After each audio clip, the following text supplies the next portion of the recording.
ទីពីរទៀតគឺការស្ដារនីតិសម្បទាពីព្រោះចេះការស្ដារនីតិសម្បទាចំពោះអ្នកញៀនគ្រឿងញៀនអាហ្នឹងរឿងមួយជួនអីគឺថាអ្នកហ្នឹងជក់គ្រឿងញៀនតែមិនមែនជាអ្នករស់ស៊ីគ្រឿងញៀនទេប៉ុន្តែវាមានករណីមួយទៀតគឺថាវារស់ស៊ីផងវាជក់ផងវារស់ផងវាស៊ីផងយ៉ាងនេះចឹងបានន័យថារោជួយដូរផងហើយវាជក់ផងអាហ្នឹងរោផងស៊ីផងបើមួយទៀតតែស៊ីទេវាចេះតែស៊ីវាអត់ចេះរោអានោះស្ដារនីតិសម្បទាអ្នកនោះវាអត់មានទោសទេច្បាប់យើងនោះអត់ឲ្យទោសទៅដល់នោះទេប៉ុន្តែអ្នកដែលរោផងស៊ីផងអានឹងមានទោសហើយទោសដោយសារវារោនោះមិនចឹងទេចឹងឥឡូវនេះជាបញ្ហាដែលខ្ញុំពងគិតជាមួយសហការីអ្នកនងក្រសួងមហាផ្ទៃហ្នឹងតើទៅធ្វើវាម៉េចដើម្បីទី1ដោះស្រាយភាពវិងាតណែនផងហើយទី2គឺរកវិធីដើម្បីបន្សាបមិនដឹងថាបន្សាបវាមិនទេយើងក៏មិនដឹងដែរក៏ប៉ុន្តែយ៉ាងហោចណាស់យើងត្រូវមានវិធានការតាមរបៀបយើងដែលអាចធ្វើទៅបានឧទាហរណ៍ថាយកទៅដាក់កន្លែងណាមួយឲ្យធ្វើការមកធ្វើពលកម្មជាប់មកយ៉ាងហោចណាស់បានប៉ុណ្ណឹងណាយើងធ្វើកើតប្រើមេតាដូនប្រើអីក៏យើងធ្លាប់ប្រើធ្លាប់អីដែរហើយនឹងបន្តប្រើទៅប៉ុន្តែគាត់ថាក្រៅពីនឹងខ្ញុំមើលទៅប្រទេសនានាក៏ដូចគ្នាយ៉ាងដែរឲ្យធ្វើការយ៉ាងណាហ្មងឲ្យធ្វើការធ្វើពលកម្មដាំបន្លែដាំបកាធ្វើនេះធ្វើនោះចឹងទៅឲ្យ8ម៉ោងមួយថ្ងៃយ៉ាងហោចណាស់ធ្វើទៅពងសាកលបងគិតរឿងហ្នឹងហើយសូមពីនេះសូមឲ្យមានការចូលរួមនិងការគ្រប់គ្រងផងពីព្រោះប្រហែលថ្ងៃក៏មានអ្នកសារព័ត៌មានមាន NGO អង្គការក្រៅរដ្ឋាភិបាលដៃគូអង្គការដៃគូអ្នកដែលមានបំណងសូមមេត្តាចូលរួមទេក៏ចង់បានដែរមិនមែនថាមិនចង់បានទេការរិះគន់ការជួយយោបល់ក៏មិនដែរទន្ទឹមនេះក៏ចង់បានការចូលរួមជាក់ស្ដែងដែរបាទចូលរួមជាក់ស្ដែងនេះអាចធ្វើជួយអីធ្វើអីបានចង់និយាយអញ្ចឹងណាបាទមិនមែនថាមិនចង់បានមតិជួយយោបល់មតិរិះគន់នេះទេបាទប៉ុន្តែគឺចង់បានការចូលរួមជាក់ស្ដែងផងដែរដើម្បីជួយដោះស្រាយបញ្ហាសង្គមរបស់យើងនេះកំពុងគិតពិចារណាប៉ុន្តែខ្ញុំគិតថាវិធានការនេះវាអាចនឹងទៅរួចហើយយើងអាចធ្វើបានគាត់ថាវាធម្មតាជាបំផុតទេវាត្រូវតែមានថវិកាបាទមានថវិកាមានធនធានដើម្បីយើងធ្វើមូលដ្ឋានអដែងស្ដារនីតិសម្បទាហើយខ្ញុំនឹងទៅជែកជាមួយនឹងអាជ្ញាធរជាតិប្រយុទ្ធប្រឆាំងគ្រឿងញៀនបាទក៏ពីព្រោះអាជ្ញាធរជាតិក៏មានភារកិច្ចចូលរួមមិនមែនចូលរួមទេគឺថាដើរតួនៃជាស្នូលជាស្ថាប័ននាំមុខបាទនាំមុខក្នុងការស្ដារនីតិសម្បទាហើយការចាប់ចងប្រក្រាបបទល្មើសក្រសួងមហាផ្ទៃអគ្គស្នងការក៏ជាស្ថាប័ននាំមុខហើយការស្ដារនីតិសម្បទាអ្នកញៀនគ្រឿងញៀនអាជ្ញាធរជាតិប្រយុទ្ធប្រឆាំងគ្រឿងញៀនជាស្ថាប័ននាំមុខនិយាយវិញអាហ្នឹងដើម្បីប៉ុន្តែទោះបីយ៉ាងណាក៏ដោយគឺថាក៏ត្រូវមានការចូលរួមទាំងអស់គ្នាការគ្រប់គ្រងនិងចូលរួមទាំងអស់គ្នាអានឹងវាចឹងហើយព្រោះថានាំពាក្យថានាំមុខតែមកថាវាមានអ្នកមុខផងវាមានអ្នកក្រោយផងហើយទៅជាមួយគ្នាទៅហើយនៅតាមខេត្តយើងធ្វើអីបានយើងធ្វើទៅសុំមេត្តាឲ្យយកចិត្តទុកដាក់ផងអានឹងចង់និយាយថានៅខេត្តវាតិចថានៅក្នុងពន្ធនាគារវាមាន20-30នាក់ឬ50នាក់យកទៅដាក់មកកន្លែងទៅធ្វើស្រែទៅដាំបន្លែទៅធ្វើពលកម្មជាប់ទៅហើយមានអ្នកគ្រប់គ្រងខ្ញុំថាវិធានការប៉ុណ្ណឹងយើងធ្វើបានមិនពិបាកពេកទេណាមិនពិបាកពេកទេចឹងហើយសូមអាដាមលោកជំទាវឲ្យបាល់ខេតហើយស្នងការក៏បាល់ខេតទាំងអស់ហ្នឹងមើលអានឹងផងរួមទាំងអស់គ្នាមិនថាមិនអាចថាយកពីគុកនៅខាងលើនេះទាំងអស់យកទៅដាក់មកដុំហើយពឹងលើតែមួយកន្លែងហ្នឹងក៏ប្រកាសដែរគឺតនេះធ្វើបានទៅនោះធ្វើបានយើងធ្វើទៅចែកគ្នាធ្វើទៅបាទ ประกันនៅដូចថាខឹងសម្បាឬក៏ចងគំនុំគុំគួនចង់សងសឹកអីឧទាហរណ៍ចឹងអានឹងមិនបានទេវប្បធម៌នឹងមិនល្អទេអញ្ចឹងយើងធ្វើម៉េចគឺកែវប្បធម៌ហ្នឹងថាចាញ់ជារឿងធម្មតាព្រោះធ្វើម៉េចបើខ្ញុំមានសមត្ថភាពប៉ុណ្ណឹងខ្ញុំចាញ់ហ្នឹងដោយអ្នករៀនអញ្ចឹងបើខ្ញុំរៀនមិនជាប់ធ្វើម៉េចបើខ្ញុំខ្សោយមានខំរៀនទៀតអញ្ចឹងបាក់ខ្ញុំបើបាក់ខ្ញុំខ្សោយខ្ញុំខំទៅមិនបាក់ខ្ញុំខ្លាំងដើម្បីខ្ញុំឈ្នះមិនគាត់ដើរថាទេដើរចត់ប្រកេះឲ្យថាទេទៅធ្វើដើម្បីជាផលប្រយោជន៍របស់ប្រជាពលរដ្ឋព្រោះគេប្រកួតប្រជែងនេះប្រកួតប្រជែងដើម្បីបម្រើប្រជាពលរដ្ឋទេឃើញទេប្រកួតប្រជែងដើម្បីឆ្នះឆ្នោតនោះមានន័យថាប្រកួតប្រជែងបម្រើប្រជាពលរដ្ឋណាបម្រើប្រជាពលរដ្ឋបានច្រើនអាហ្នឹងគេគ្រប់គ្រងហើយធ្វើអំពើល្អឲ្យប្រជាពលរដ្ឋបានច្រើនគេគ្រប់គ្រងហើយតែបើគាត់តែចេះថាវាបានដែរអ្នកមួយចំនួនអាចជឿដែរប៉ុន្តែវាមិនអាចទេមិនអាចទេវាមិនងាយទេចឹងបានថាសូមមេត្តាថាចាត់ទុកធម្មតាអ្នកដែលនៅក្នុងប្រជាពលរដ្ឋយើងដែលនៅក្នុងភូមិជាមួយគ្នាទោះបីថាបោះអោយនេះបើជាវាបូនមាត់ចុះឡើងឬមួយក៏មើលលើមើលក្រោមហៅថាឬក៏ប្រើពាក្យសម្ដីឌឺដងដាក់គ្នាវាឈឺចិត្តចុះឡើងមិនឲ្យចង់ខ្លាំងទេអានឹងអត់សុខទេបាទអត់សុខទេដូច្នេះសូមមេត្តាគេហៅថាលុបបំបត្តិចោលនៅវប្បធម៌បែបហ្នឹងពួកយើងដើរតាមកន្លងប្រជាធិបតេយ្យហើយមិនមែនដើរតាមកន្លងវាយគ្នានៅលើសមរភូមិឡើងកាន់អំណាចទេបាទអានោះរឿងផ្សេងតែយើងមិនចង់ឲ្យមានស្ថានភាពបែបនោះទេសម្រាប់កម្ពុជាយើងចង់ឲ្យមានស្ថានភាពអញ្ចឹងគឺបោះឆ្នោតដោយត្រឹមត្រូវរួចហើយអ្នកឈ្នះគឺឈ្នះអ្នកមិនឈ្នះអបអរសាទរទទួលស្គាល់បាទអានោះសុខសប្បាយរីកចម្រើនទាំងអស់គ្នាតោះអ្នកនោះថ្ងៃក្រោយទៅឯងបោះឲ្យមុនដូចខុសមែនដូចមិនបានការទេគណៈបកនេះបោះឲ្យគណៈបកនេះវិញមិនចឹងអាហ្នឹងវាទៅអញ្ចឹងទៅវាចឹងអត់អីខុសទេ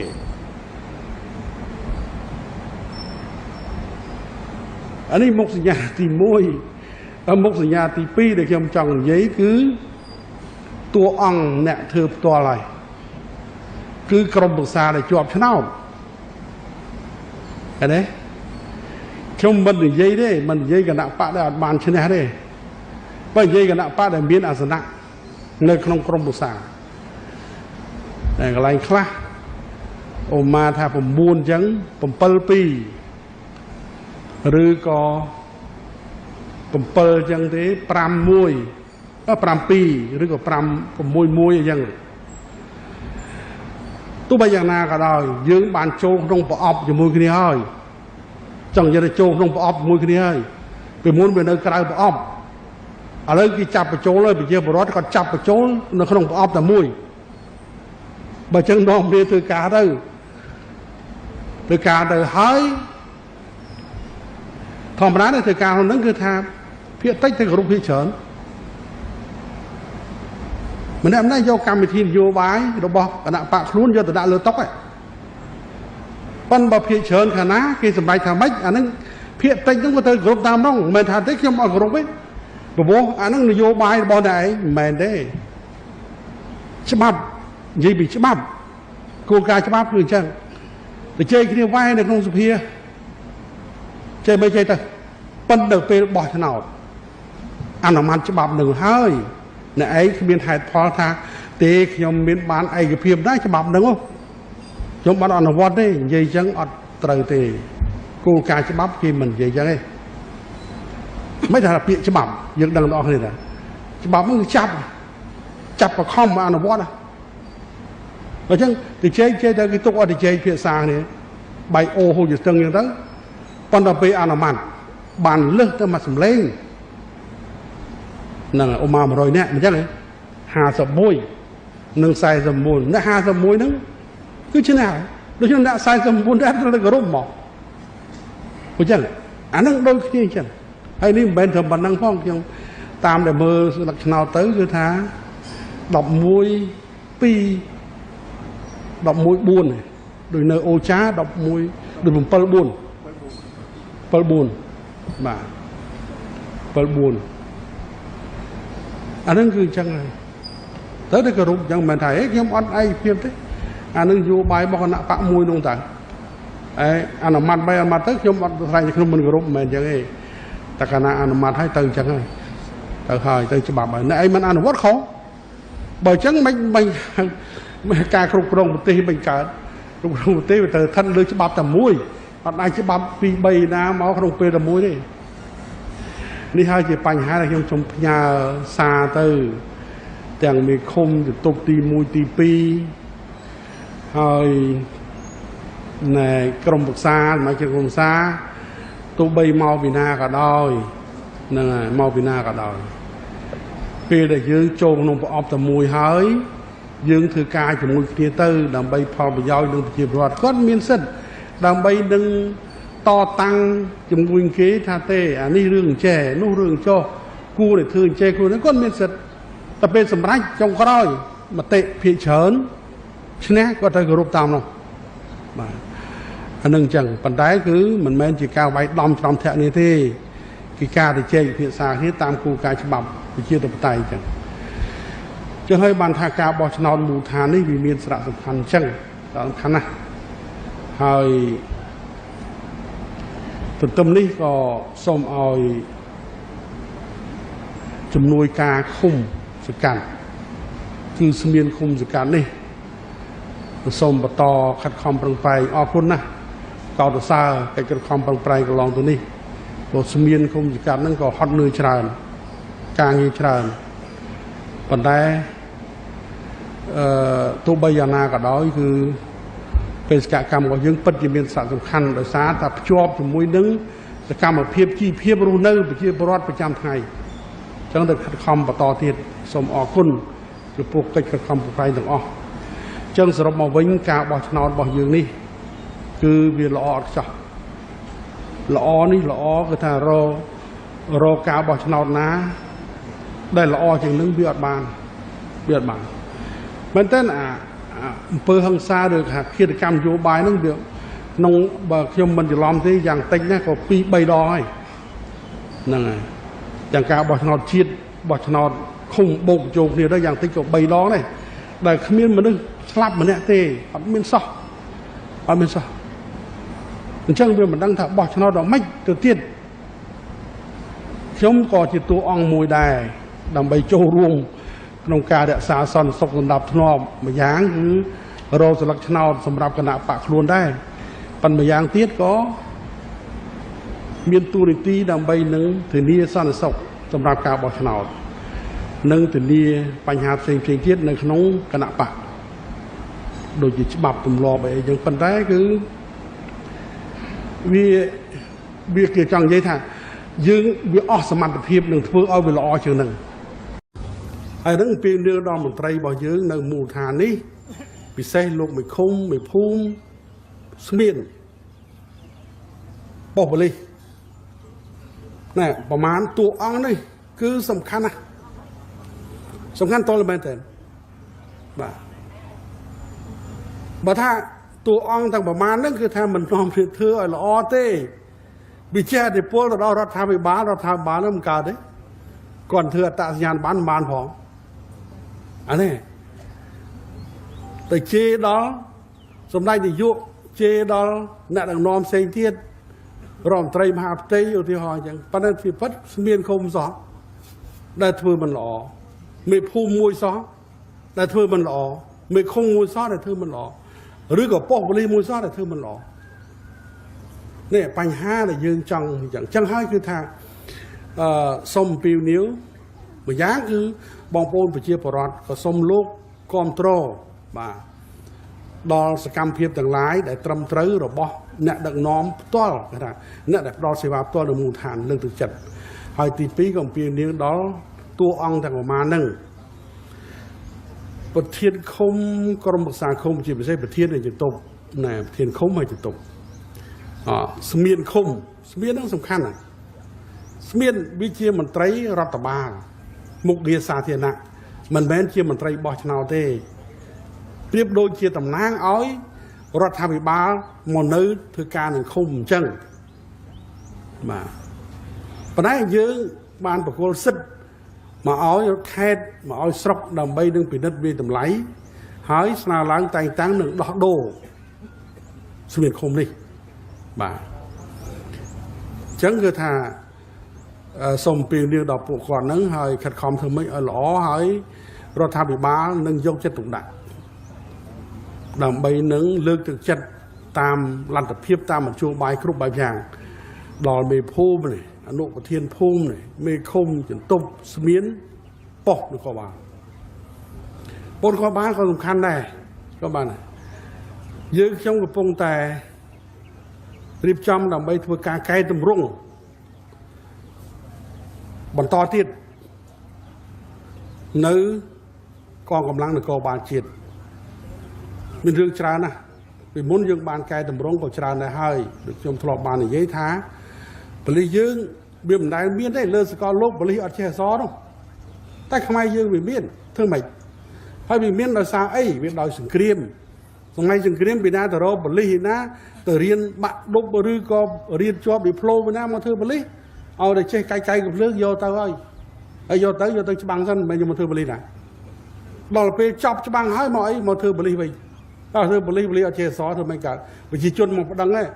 ទៅកត់ត្រាវាមិនធ្វើកំណត់ឲ្យវាមិនតែលើអត់មានទេស្ថានភាពនឹង3000នាក់ជិត4000នាក់នោះតែយើងអត់មានដេញទេអត់បានដេញពួកគាត់ទេទុកឲ្យគាត់មកដំណើរអញ្ចឹងទៅគាត់ចូលនិវត្តន៍ទៅរៀបចំឲ្យគាត់ចូលនិវត្តន៍ប៉ុន្តែក្នុងពេលមុនគាត់ចូលនិវត្តន៍ឲ្យធ្វើអីគាត់យាមតាមគោលដៅយាមតាមស្ពានយ៉ាងបែបចម្រោះមានអ្នកចេះអក្សរចម្រោះទៅហើយដល់ពេលដែលគាត់ចូលនិវត្តន៍គាត់ចូលនិវត្តន៍ទៅអញ្ចឹងអស់ហើយស្ថានភាពអត់មានទៀតទេមួយទៅទី2ឬប៉ូលីសចូលមកអត់មានបានរៀនទេចុះបើអត់រៀនប៉ូលីសធ្វើប៉ូលីសមិនកើតដូចធ្វើគ្រូបង្រៀនអញ្ចឹងបើអត់ដែលបានទៅរៀនសូត្រផងរៀនធ្វើគ្រូផងមកបង្រៀនមិនកើតបានប៉ុន្តែវាអត់មានគេថាវាអត់មានអីដែរគេថាការចេះដឹងជាខ្សែសង្វាក់ដើម្បីធ្វើជាគ្រូនោះគ្មានគរុកុសលដើម្បីធ្វើជាគ្រូបានអញ្ចឹងប៉ូលីសដូចគ្នាដែរបើអត់ទៅរៀនប៉ូលីសមកធ្វើប៉ូលីសមិនអត់ត្រូវទេអញ្ចឹងហើយបានយើងបញ្ចប់អានឹងទៀតណាបញ្ចប់អ្នកមិនចេះអក្សរលីមចេះអក្សរបញ្ចប់អ្នកដែលទៅធ្វើប៉ូលីសអត់បានរៀនប៉ូលីសអញ្ចឹងបន្តពីនឹងធ្វើអីទៀតបាទមានរឿងជាច្រើនទៀតដែលយើងត្រូវធ្វើគឺថា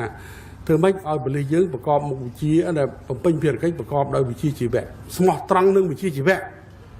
ពាក្យថាស្មោះត្រង់វិជ្ជាជីវៈមានន័យថាម៉េចមានន័យថាបើទោះបីថាជនល្មើសនឹងជាសាច់ញាតិជាបងប្អូនជាមិត្តភក្តិប៉ុន្តែច្បាប់គេថាម៉េចគឺធ្វើអញ្ចឹងមិនមែនថាថ្ងៃប្អូនអញថ្ងៃបងអញមិត្តភក្តិអញអីចឹងសាច់ញាតិអីចឹងគឺយើងអនុគ្រោះអីចឹងទៅអាហ្នឹងគេថាការបំពេញការងារហ្នឹងមិនមែនតាមវិជ្ជាជីវៈទេមិនមែនតាមច្បាប់ទេតាមយើងនឹកឃើញតាមមាត់របស់យើងអាហ្នឹងអត់ត្រូវទេបាទឥឡូវយើងបន្តកែមកអញ្ចឹងបើថាប៉ុស្តិ៍នគរបាលរដ្ឋបាលនេះសំខាន់ណាស់ប៉ុស្តិ៍នោះសំខាន់មែនទេហើយយើងនឹងពិនិត្យបង្កើនចំនួនឬបន្ថយចំនួនតាមប្រជាសាស្ត្រតាមភូមិសាស្ត្រនិងតាមស្ថានភាពជាក់ស្ដែងលើកឡើងមួយចង់និយាយថាឯកទៅលើចំនួនប្រជាជនយើងត្រូវបង្កើនប្រមាណឬប្រជាជនតិចយើងត្រូវបន្ថយប្រមាណហើយការបំពាក់ការអីណាហើយទាំងអស់ត្រូវតែព្រោះដល់ដំណាក់កាលនឹងហើយយើងត្រូវតែធ្វើអាហ្នឹងឯងដើម្បីកសាងរដ្ឋយើងកសាងរដ្ឋយើងឲ្យខ្លាំងកាលណារដ្ឋយើងវាខ្លាំងជាតិយើងវាខ្លាំងយេរដ្ឋនឹងគេចង់និយាយពីអង្គការចាត់តាំងរបស់រដ្ឋកសាងអង្គការចាត់តាំងរបស់រដ្ឋនឹងឲ្យខ្លាំងទើបជាតិយើងវាខ្លាំង